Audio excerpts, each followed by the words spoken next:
Hello, welcome and thanks for choosing this video. When it comes to finding vendors, most people would use Facebook as the main platform. This is due to the fact that it's so much easier to stay connected, not only just to the vendors, but other buyers as well. Not to mention, it's even more convenient to determine which vendors have the right niche of subscribers that suits your solo ad campaign. Let's jump into the module, shall we? Compared to using Google search or solo ad membership sites, Facebook group is perhaps one of the best mediums for you to find the most compatible solo ad vendor for you.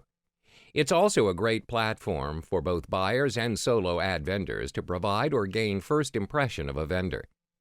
Through these groups, you gain access to other users' comments and the results they have gained from the solo ad vendors. That being said, there are various subgroups you can find in Facebook, and it's pretty easy to find a group.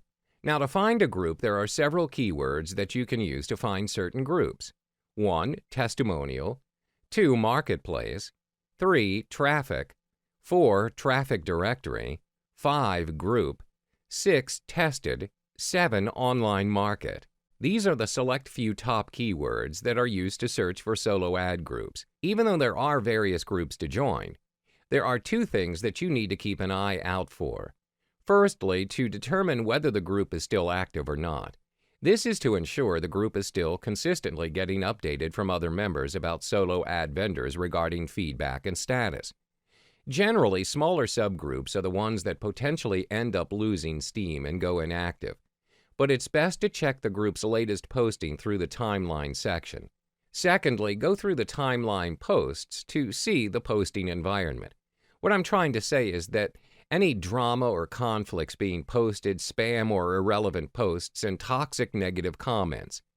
If any of these issues are present in the group, it's best to move on and find the next group. Generally, most groups with administrators or moderators would do their job to moderate the group, and that's a good group to join in on. Even though most of the testimonials posts are positive, a majority of the posts are mostly done by other solo ad vendors and not the buyers. It's widely practiced by new vendors if they want to build reputation the fastest and easiest way. Chances are their list may even be similar to other vendors out there that help out each other as well.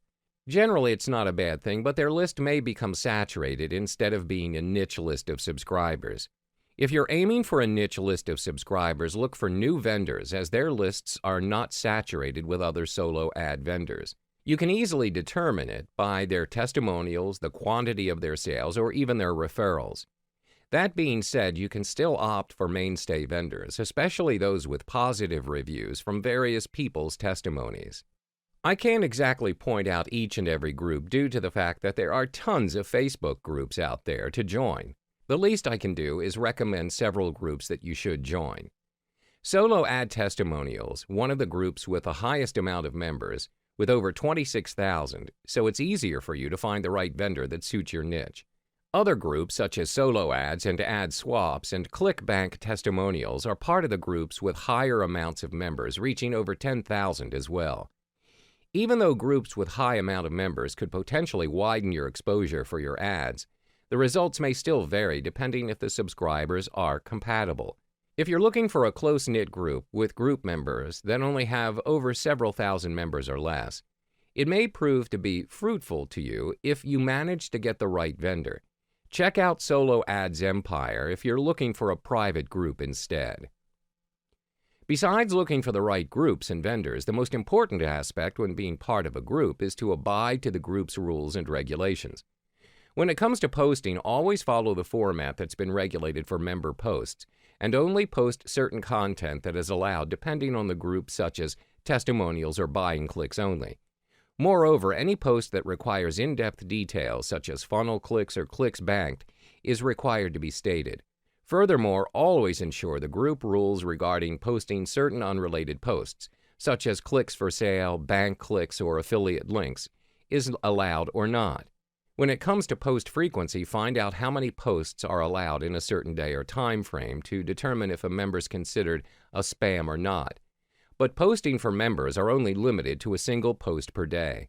Last but not least, check any vendors that you're interested to conduct business with, either through the administrators or just checking out their blacklisted members page.